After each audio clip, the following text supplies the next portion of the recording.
Okay, to be honest with you guys, it's been months since I've actually played a new game. If you're anything like me, the time leading up to the next big release is a heavy kind of boredom. We've all been there, I'm sure. Taking that into account, my thirst for something new may be partially responsible for how much I've been absolutely loving Remnant from the Ashes. Remnant is a dungeon-crawling co-op RPG developed by Gunfire Games and published by Perfect World Entertainment. You could probably tell the Darksiders developer was involved just by looking at some of the environments in the game, mainly the first area that looks identical to the destroyed cities in Darksiders 1 and Darksiders 3. About the story, apparently the hero went ahead to somewhere dangerous to slay a dragon, but nobody knows what happened to the hero or the dragon, so they sent you, a normal person, to find out. The hero dodged a bullet because now he or she doesn't have to deal with certain unpleasant individuals anymore. I'm McCabe. I'm the engineer. And you're a pain in my ass. In Remnant, combat is fairly cut and dry. You can choose from 3 archetypes, but you can get all gear from all the archetypes at any point in time. For weapons, you get 3 slots. A handgun for small arms like pistols or SMGs, a long gun slot for big guns like shotguns or hunting rifles, and a melee weapon for you to swing in panic whenever you run out of ammo. In the heat of combat, fluidly going between your 3 weapons is smooth and responsive, but you will sometimes unnecessarily swing your melee weapon when you come out of aiming your gun, since both share the same butt. The main ingredients for upgrading weapons and armor are different forms of iron that you will find as you progress through the game. Any XP you earn goes towards gaining trait points. Traits are upgradable passive skills that boost stats such as stamina recovery, elemental resistance, maximum health, and even the time it takes to use consumables.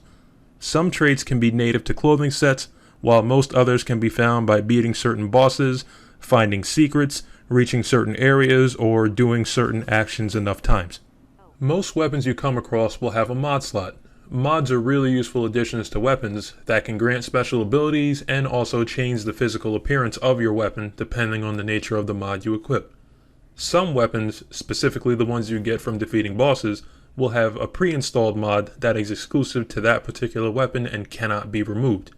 There are mods that summon things to fight by your side, mods that imbue your weapon with elemental damage for a short time, and even mods that heal you. Each time you defeat a boss, you get a special material. Take that and go see the grumpiest person on earth because she will have a new weapon or mod for you to buy using that material. It's the apocalypse. I can be as grumpy as I damn well please. Staying alive is a constant struggle in this game. Each area you go to will have an overarching element to it. For example, the first area will constantly try to poison you with root rot.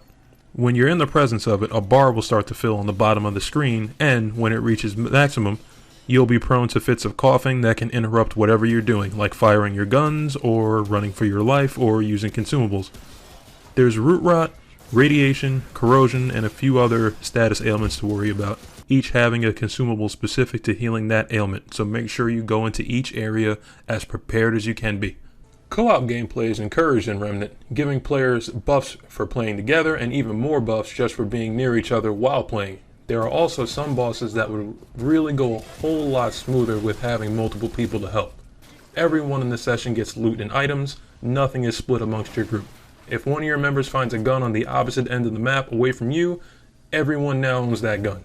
On top of that, every person's run through the game is different, from bosses to the NPCs you encounter. My first boss was a teleporting sniper who spawned additional melee enemies to chase me around the map, and Drake's first boss was a heavy enemy who chases you around with a 2-handed sword, while gaseous enemies filled with root rot tried to detonate on us as well. Any bosses pertinent to the story will remain across everyone's campaign though. But the one thing that'll undoubtedly be the same for everyone regardless is dying. Lots of dying. Every part of Remnant comes together neatly into a great game I would recommend to anyone who's a fan of fun, challenging RPGs. You and the people of your choosing can play together, laugh together, and die together as many times as you want. And no matter who you play with, everyone can agree that this bitch is just unnecessarily rude. Now get out of here. I'm tired of your yapping jaw. Anyway, I'm off to play more Remnant, so I'm gonna bring this video to a close. This has been Cygnus Jason, and I will catch you all on the game side. Later.